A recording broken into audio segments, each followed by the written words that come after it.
Hi YouTube. What would it be like if you had full control over your emotions and desires? Imagine not having any internal struggle anymore to achieve your goals. As soon as you realize how this image attracts your attention, you are ready to explore Jungian shadow work.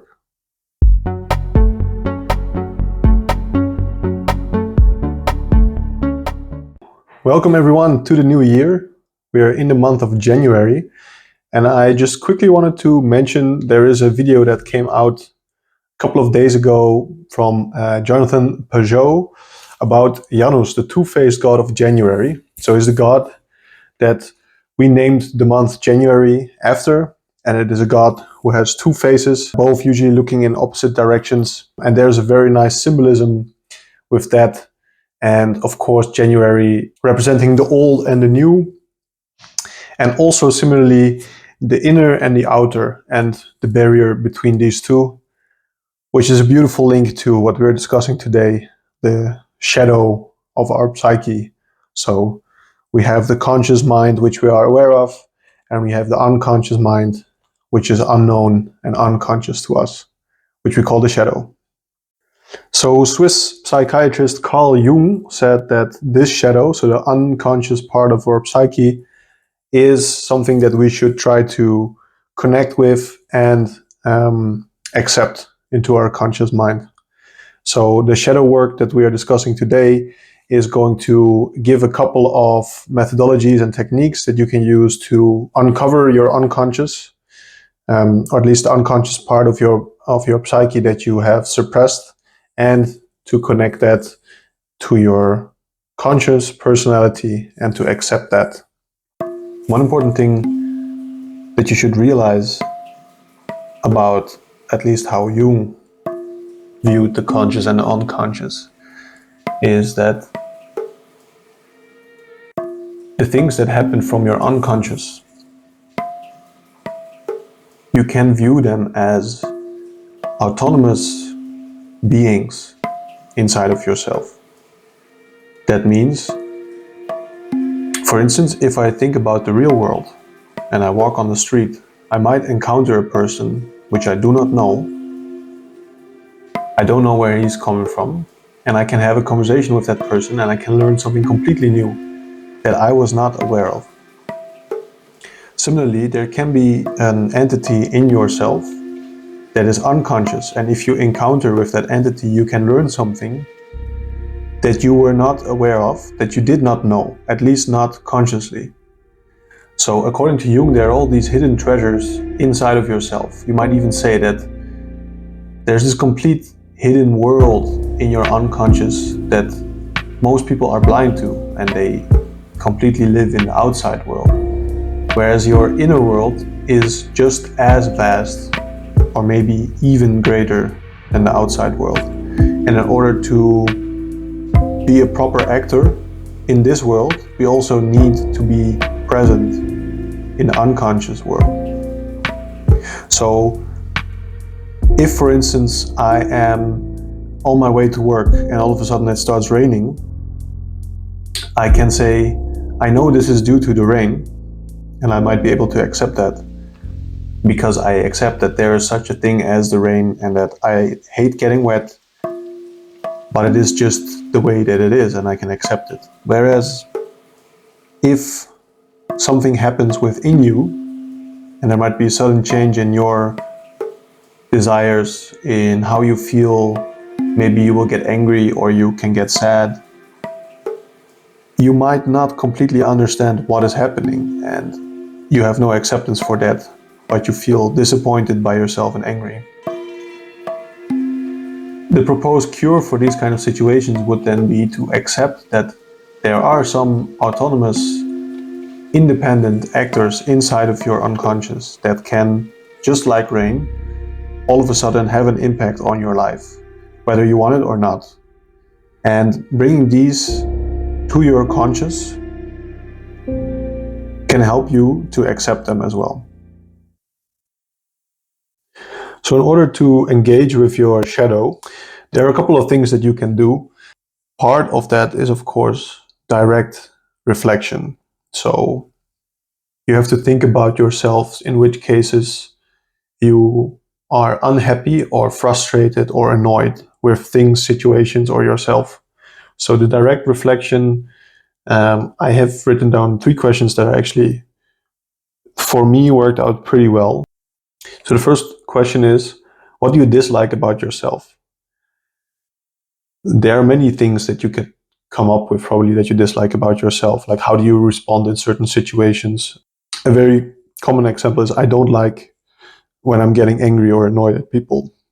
Or I don't like if I make a fool out of myself. Or I don't like that I cannot seem to be as productive or efficient as I would like to be. I'm letting myself down. I cannot follow the goals that I set for myself. All these things, you can write them down. And they are all parts of you that you are trying to repress. So there is actually an angry part inside of you. There is actually a lazy part inside of you, and it's part of who you are. Second question is, what annoys you about others? Something that we don't fully realize most of the time is that the things that we find annoying about others might be some qualities that we actually express ourselves quite a lot. There's this sense of projection, but instead of having it consciously aware for ourselves, we are projecting these qualities onto others and then getting annoyed or angry at them. And we fail to realize that we are actually doing exactly the same thing. So making a list of all the things that annoy you about other people, and more specifically, you can think of specific people that you have a hard time with. Some people at work maybe that trigger you, maybe your partner in certain situations, your parents. You can write down for those specific situations what annoys you or angers you about them, and try to find if you have such a part inside of yourself. Is there a version of you that does these things or could be able to do these things and maybe wants to do these things but is not allowed to by yourself? And then thirdly, a very interesting way to look at it is, what do you praise about yourself? Because the things that you praise about yourself also tell you immediately about what you dislike and suppress, because that would be exactly the opposite. So you can ask yourself, the things that I praise about myself, are they sincere first? And also looking at the opposite, how do I feel about the opposite? If I praise this specific part about myself, does that mean that I despise, hate, or are disgusted by the opposite? And where in myself can I find this situation? So you'll have to try to find out what are the parts of yourself that you're repressing. Just like perhaps an annoying child that has certain desires that cannot be met and is anxious and sad somewhere in the back of the room. And you have to bring it to the front and say, look, you are allowed to exist, and your enthusiasm and your emotion and feelings are valid. Let's see how we can manage this together so that we can both be whole. So try to make peace with the part of you that you have not accepted. These are the more straightforward methods, or this is the most straightforward method that you can use, which is the direct reflection.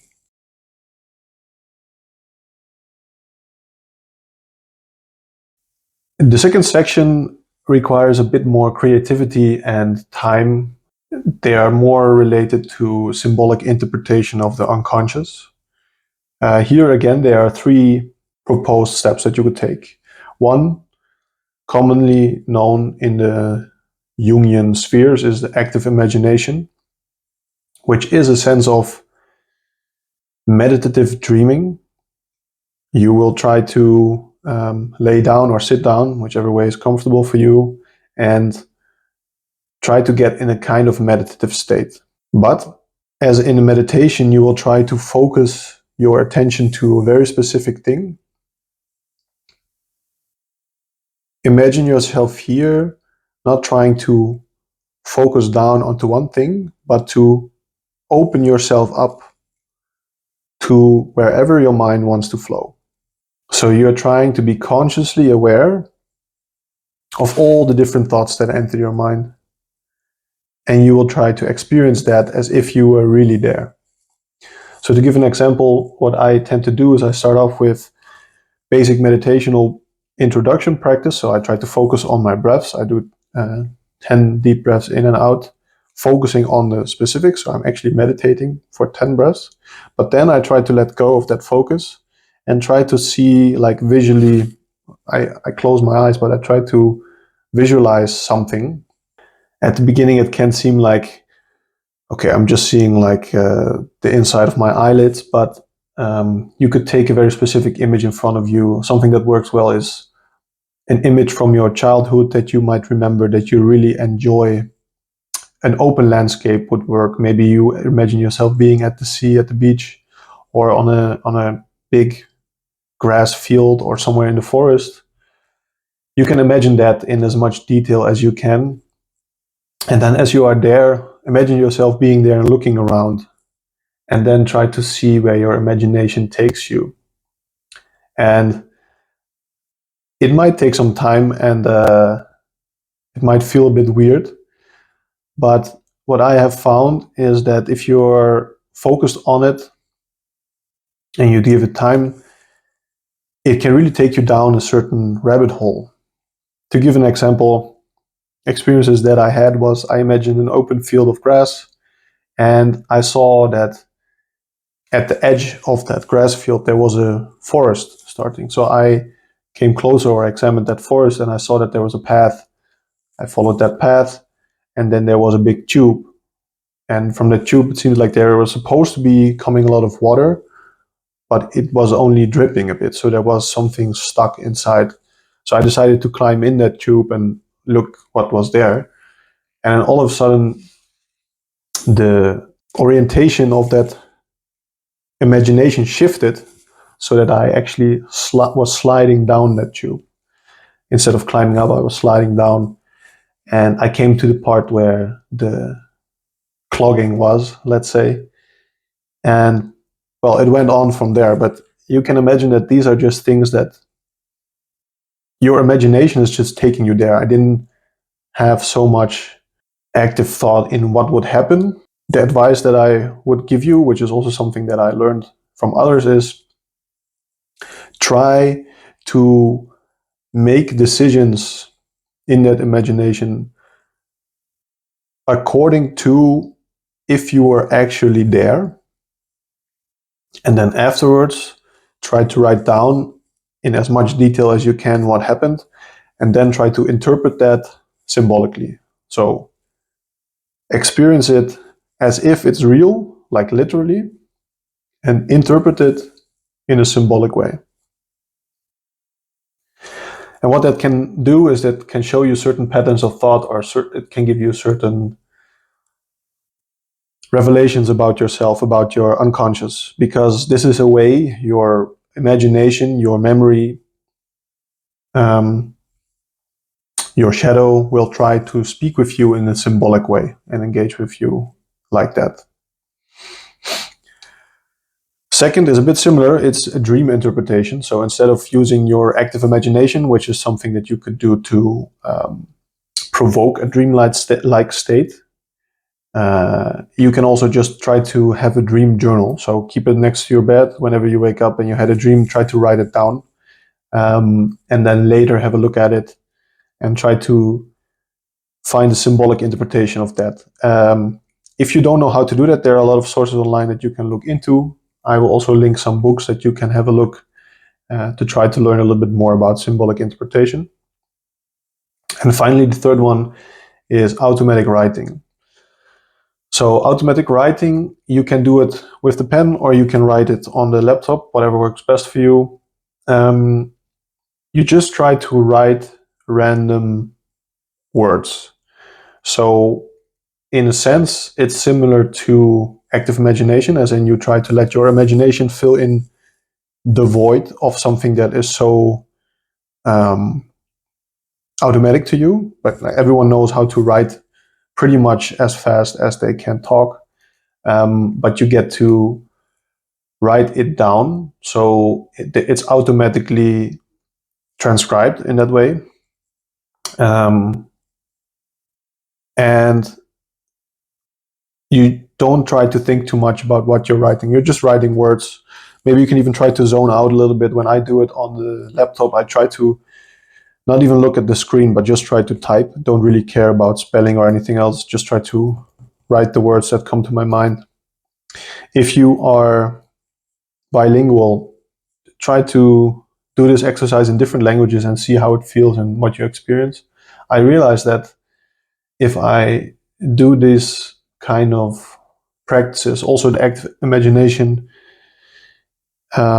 focusing on my mother tongue, which is German, I actually seem to get a bit more deeper reflections than if I would use Dutch or English. I'm not quite sure why, but maybe it's because the memories of my mother tongue, they go a bit further back. That could be one explanation.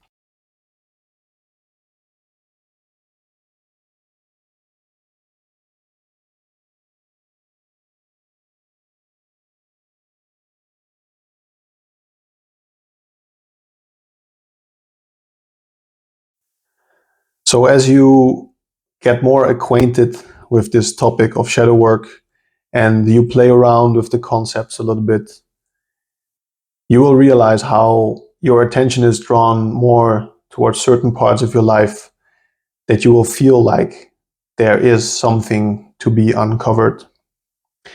And as you uncover more and more, I hope it gives you more joy and strength and power in your life so that you can become a more congruent and complete person. Because I think in essence, that is what everyone is striving for. What I experience myself is that there's less internal resistance, and also that for a lot of things that I couldn't really make peace with yet, at least they became more conscious. So I can recognize them now for what they are. And then the process of making peace, I guess it can take longer depending on how huge that part is in your life. So thank you for joining me in this journey towards becoming a more complete person. I'm not saying that you should like the video, but if you realize that this is a topic that you enjoyed and you watched this far, you can feel free to let me know in the comments what you think. And if you enjoyed the video, give me a like. Thanks for watching and have a nice day.